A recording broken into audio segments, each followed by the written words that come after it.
Williams, a chaplain on the Alaska pipeline in the 70s, made friends with many of the ruling elite. He was told that the elite consider themselves to be gentlemen and think not informing the general public of their plans is unsportsmanlike. That they need to tell the people, so they use news and movies to put forth their fair warning. Okay? Now, who's the most subtle beast of the people? So, are we expected to see the ruling elite come out on worldwide television? No. Instead, they're going to do it very subtly, because that's the way the beast speaks, okay? Very subtly. This makes them feel empowered to see their victims totally helpless and unable to prevent their own demise after given fair warning. So, have the elite given us fair warning? Have they? Yes, we have been warned. In October 2005, Stephen Dollins was thrust into a global scene when the Lord showed him the Illuminati card game, predicted many events of the past and the future, and he made the very popular DVD Illuminati game Blueprint for World Domination. Today, there are many websites dedicated to just the Illuminati cards. In the early 1990s, the Secret Service attempted to stop the distribution of this deck of cards called Illuminati New World Order.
Considered one of the world's most beautiful buildings and a testament to French chic.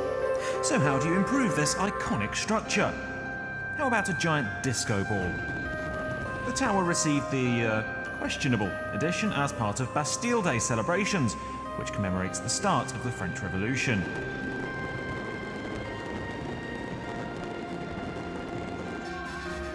And what better way to mark the storming of a prison than by turning the city into a giant outdoor nightclub, blasting out hits from the Bee Gees, Donna Summer and ABBA.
The very word secrecy is repugnant in a free and open society, and we are, as a people, inherently and historically opposed to secret societies, to secret oaths, and to secret proceedings.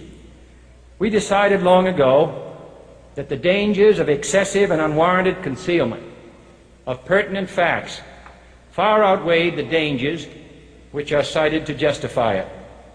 Even today, there is little value in opposing the threat of a closed society by imitating its arbitrary restrictions. Even today, there is little value in ensuring the survival of our nation if our traditions do not survive with it. And there is very grave danger that an announced need for increased security will be seized upon by those anxious to expand its meaning to the very limits of official censorship and concealment. That I do not intend to permit to the extent that it's in my control. And no official of my administration, whether his rank is high or low, civilian or military, should interpret my words here tonight as an excuse to censor the news, to stifle dissent, to cover up our mistakes, or to withhold from the press and the public the facts they deserve to know. For we are opposed around the world by a monolithic and ruthless conspiracy that relies primarily on covert means for expanding its sphere of influence, on infiltration instead of invasion, on subversion instead of elections, on intimidation instead of free choice, on guerrillas by night instead of armies by day. It is a system which has conscripted vast human and material resources into the building of a tightly knit, highly efficient machine that combines military, diplomatic, intelligence, economic, scientific, and political operations. Its preparations are concealed, not published. Its mistakes are buried, not headlined. Its dissenters are silenced, not praised. Its dissenters are silenced, not praised. Its dissenters are silenced, not praised. Its dissenters are silenced, not praised. Its dissenters are silenced, not praised. No expenditure is questioned, no rumor is printed, no secret is revealed. No president should fear public scrutiny of his program, for from that scrutiny comes understanding, and from that understanding comes support or opposition, and both are necessary. I am not asking your newspapers to support an administration, but I am asking your help in the tremendous task of informing and alerting the American people. For I have complete confidence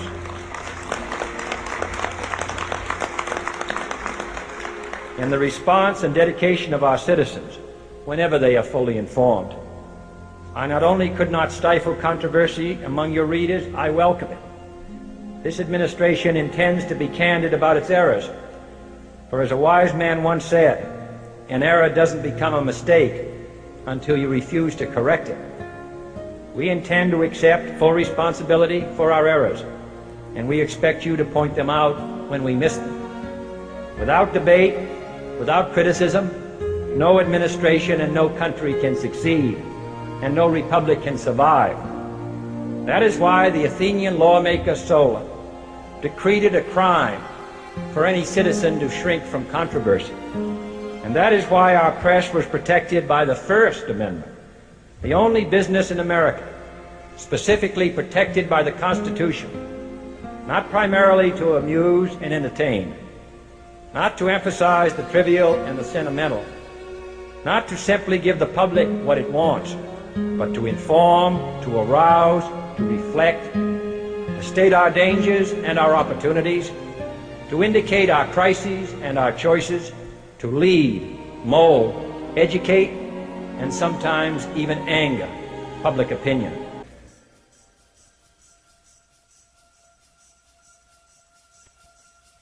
You were both in Skull and Bones, the secret society. It's so secret we can't talk about it. What does that mean for America? The conspiracy theorists are going to go I'm wild. sure they are. I don't know. I haven't seen the web. Number 322. You both were members of Skull and Bones, a secret society at Yale. What does that tell us? Not much, because it's a secret. Is there a secret handshake? Is there a secret code? I wish there were something secret I could manifest. 322, a secret number? There are all kinds of secrets. It's good to be back at the Council on Foreign Relations. As Pete mentioned, I've been a member for a long time and was actually a director for some period of time. I never mentioned that when I was campaigning for re-election back home in Wyoming.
Be strong in the Lord, and in the power of his might.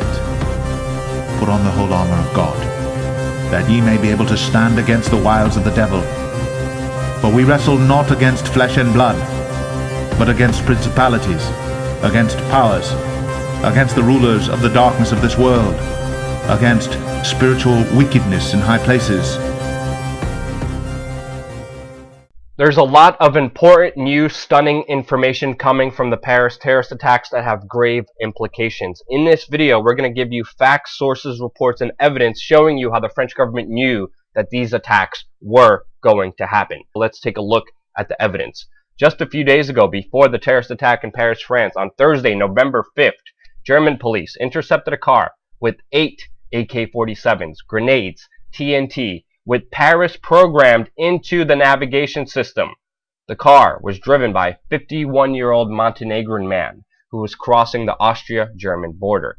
This report collaborates a new report by Jack Murphy, who is an 8-year Special Army Operations veteran, who, according to his sources, the French and German police knew that the attacks were coming a month prior. He reports that the French National Police were meeting with the German BKA Federal Police and the BND Federal Intelligence Services, which is the equivalent of the American NSA, FBI, and CIA, to discuss an imminent pre-planned terrorist attack in Paris that was going to go after soft civilian targets. They even talked about how this attack wasn't a matter of if it was going to happen, but when it was going to happen. Who's the most subtle beast to defeat? So, are we expected to see the ruling elite come out on worldwide television? No. Instead, they're going to do it very subtly, because that's the way the beast speaks, okay? Very subtly. This makes them feel empowered to see their victims totally helpless and unable to prevent their own demise after given fair warning. The elite consider themselves to be gentlemen and think not informing the general public of their plans is unsportsmanlike. That they need to tell the people, so they use news and movies to put forth their fair warnings. The French and German police knew that the attacks were coming a month prior. And think not informing the general public of their plans is unsportsmanlike. Knew that the attacks were coming a month prior. The elite consider themselves to be gentlemen. Well, let's now talk to political journalist and author Gerard O'Coleman, who joins us from Paris this evening. Thanks very much for joining us again on RT International. You're in the French capital. What's the mood and atmosphere in the city right now? We're being told that there's a state of war and a state of emergency. We've had this before. We had this in January, and for several weeks we had non-stop sirens and non-stop chatter on the radio about the threat from radical Islam and terrorist groups and so on. And so we're having a kind of a replay of that, but it has been, I think, accentuated, and we're going to have an intensification of the media campaign, which is essentially a propaganda campaign to make people in France fear Muslims. We need to be clear about the origin of the war on terror. The war on terror is, I quote, orchestrated from abroad. These are the words François Hollande used to describe this terrorist attack. Well, the attacks that have been continuing to destroy Syria, to massacre its population, have also been orchestrated from abroad.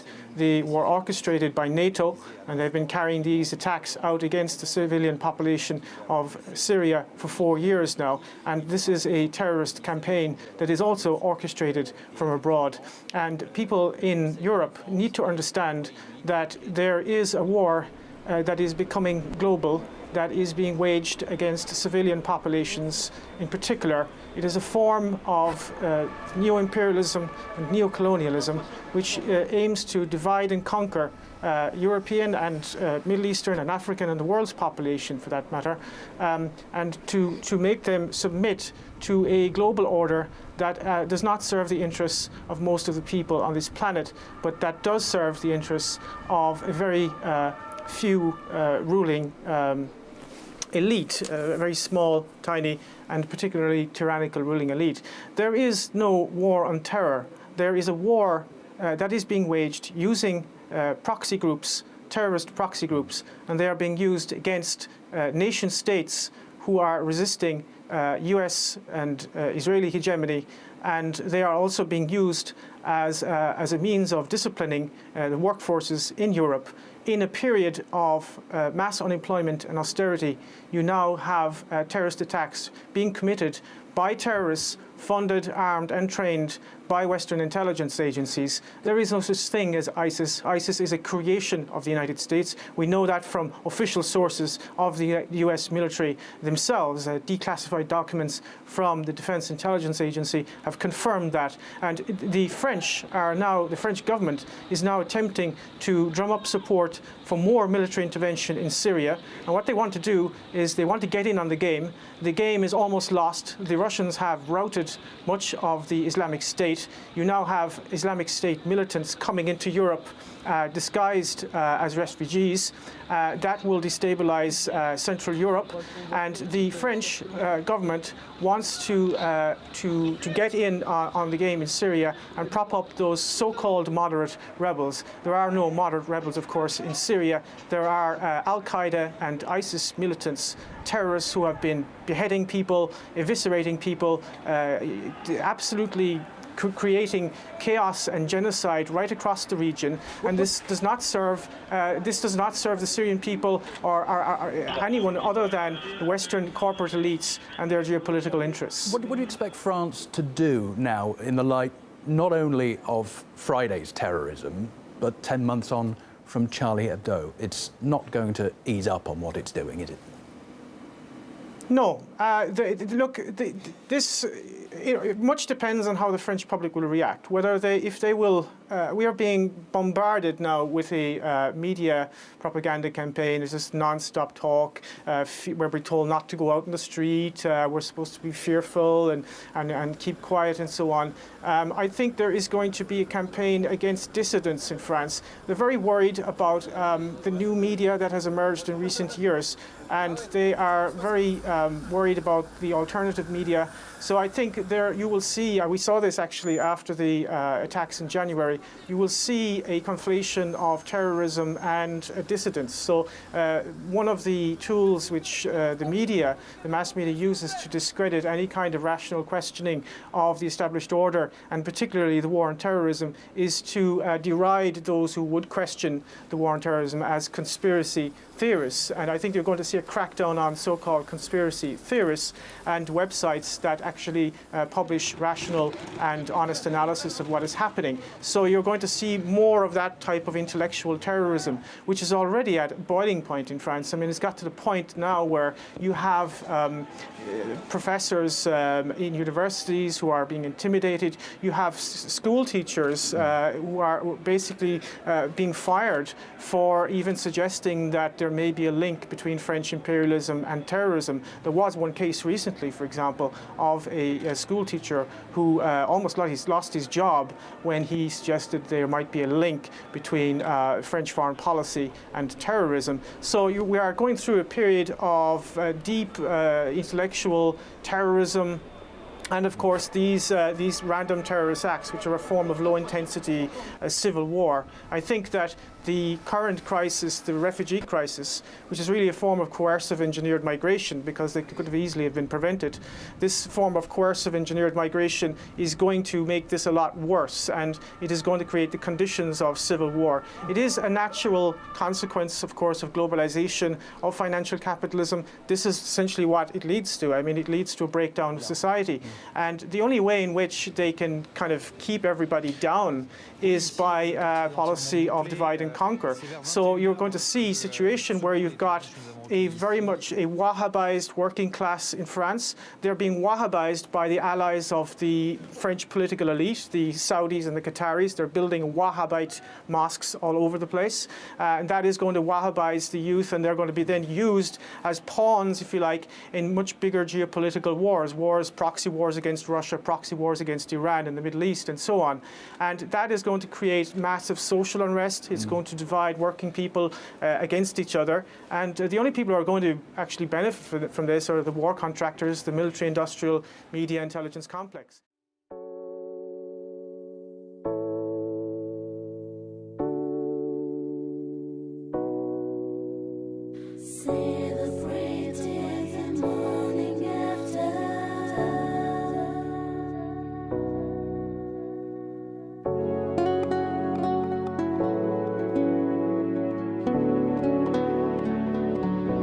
It's raining again.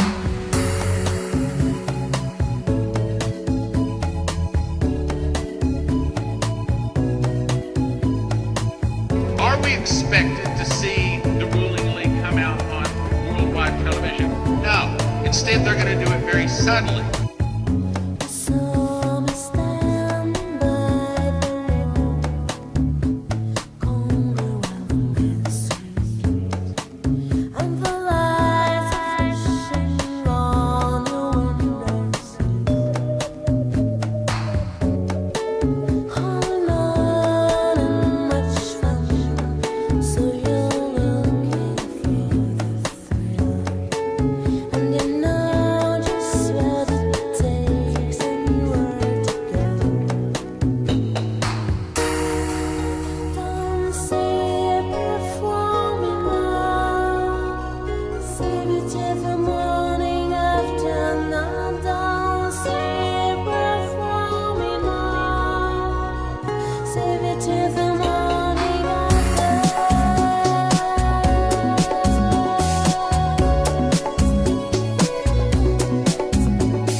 Of the media campaign, which is essentially a propaganda campaign to make people in France fear Muslims. We need to be clear about the origin of the war on terror. The war on terror is, I quote, orchestrated from abroad, and people in Europe need to understand that there is a war that is becoming global, that is being waged against civilian populations in particular. It is a form of neo-imperialism and neo-colonialism.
Arise, shine, for thy light is come, and the glory of the Lord is risen upon thee.